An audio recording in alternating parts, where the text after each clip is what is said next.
And you said on the show, and you were quite right to flag it up, that you thought that Spurs would win this one pretty comfortably against a Newcastle side that looked really tired. That's not going to change over the No. next few weeks until that break that James was talking about. So when Eddie Howe meets the money men and they say, right, what do you need?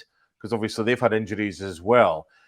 What would you be looking at strengthening as far as Newcastle are concerned? Because they got Callum Wilson back off the bench and Longstaff as well. But clearly right now, to fight on domestic fronts and European fronts, their squad isn't big enough. What do they need? I'm not quite sure 100% disagree with you there, Mark, because the young guys, particularly Lewis Miley, that has come in, Livramento.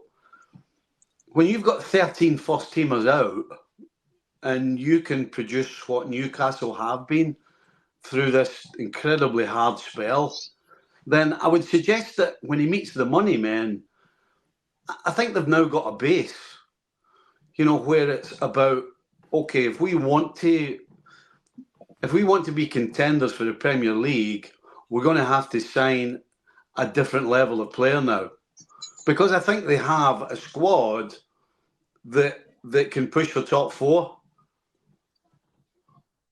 with given a fair run of not having so many injuries and suspensions and all of these things. So I do think that they've got a big enough squad.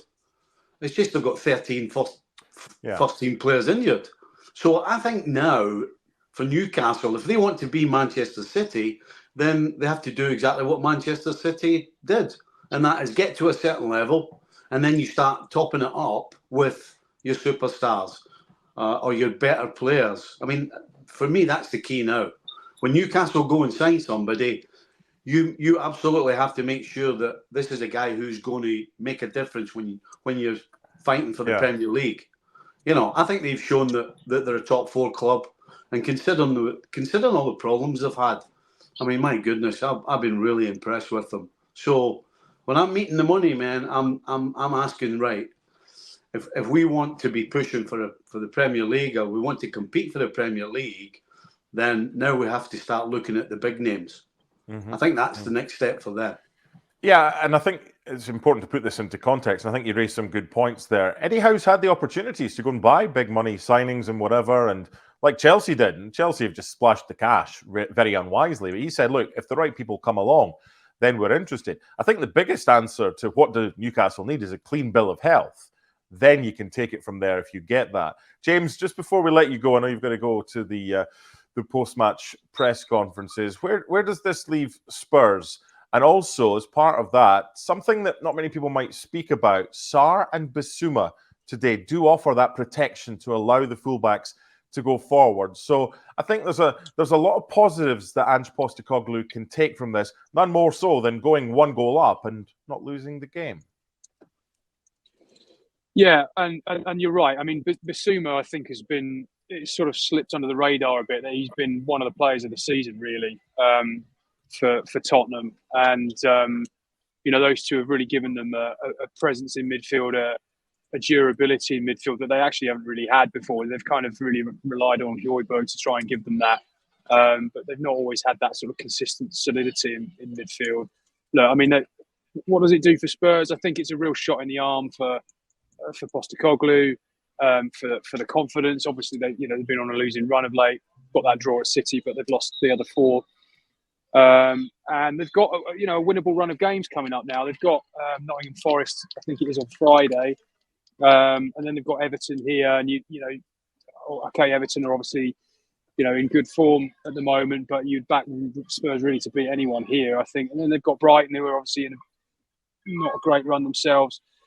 And then Bournemouth at home on New Year's Eve. So on paper, there's a winnable run of games there for them. And if they can sort of back this up over the next couple of weeks, then it really puts them in a strong position in January. I think they are going to try and be active in January. They're obviously going to lose a couple of players to the African Cup of Nations, which is going to be an issue for them. I think regardless of that, I think they need to strengthen anyway. But I think it just settles one or two nerves, one or two questions about the direction of travel here. I thought it was interesting, actually, before the game, the stadium announcer here sort of likes to, like they all do, likes to G up the crowd a bit. And he was sort of saying, something special is happening here. Despite the results, something special is happening. So get behind the team. And it felt as much hope as expectation in the way that it was delivered. And I think it was just a little bit of a message just to the fans in here. Not that I'm suggesting they were turning on Postecoglou, but I think it was just a message to the fans to just say, look, just stick with this. Don't forget the first 10 games. We won 8 of them. They're unbeaten. Yes, they've had a downturn of late, but they are trying to build something here. Just keep in mind the bigger picture.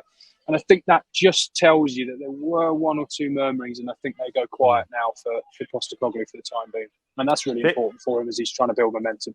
Of course it is. It is, yeah. James, thank you. And we can see James's report and also the post-match reaction from Postecoglou and Eddie Howe at ESPNFC.com. Stevie, you and I can end this one. I've got a question for you. I'm not going to talk about top 4. I'm simply going to say to you, from what you've seen so far, and bearing in mind Newcastle with European football, Spurs without, which of these 2 teams do you expect to finish higher in the Premier League once all is said and done in May and June? Well, I'm going to say Newcastle because, Newcastle have a huge game coming up midweek in the Champions League. And I don't believe they're going to win it. And that actually, for me, in the long run, will be good for them. That means that they won't be in the Europa League, because if they win against Milan, they'll end up third and be in the Europa League, which I don't think is going to help them any if they want to be in the top 4. So I don't believe they're going to beat Milan. I don't think they've got it in their legs. Wilson and Longstaff came back today, so I expect they'll start against Milan. But is that enough to overcome the fatigue? I don't think so. And so I'm going to go with Newcastle. I still believe that Tottenham, the way they play, without Van de Ven at the back, particularly, they're not going to stop the opposition getting some goals. And without Maddison, I don't think they're going to score enough goals to overcome what they're going to let in with this attacking style. As fantastic as it is to watch, I don't think anybody would argue with that. If you're going to sit down and you're not sure who to watch, you can always play safe and watch Spurs, because you're going to get attacking football and you're going to get goals. And whether it's Tottenham scoring them or Tottenham letting them in, you know what you're getting. So, yeah, that's why I'm going to go for Newcastle. Those reasons for Newcastle and the reasons against Spurs.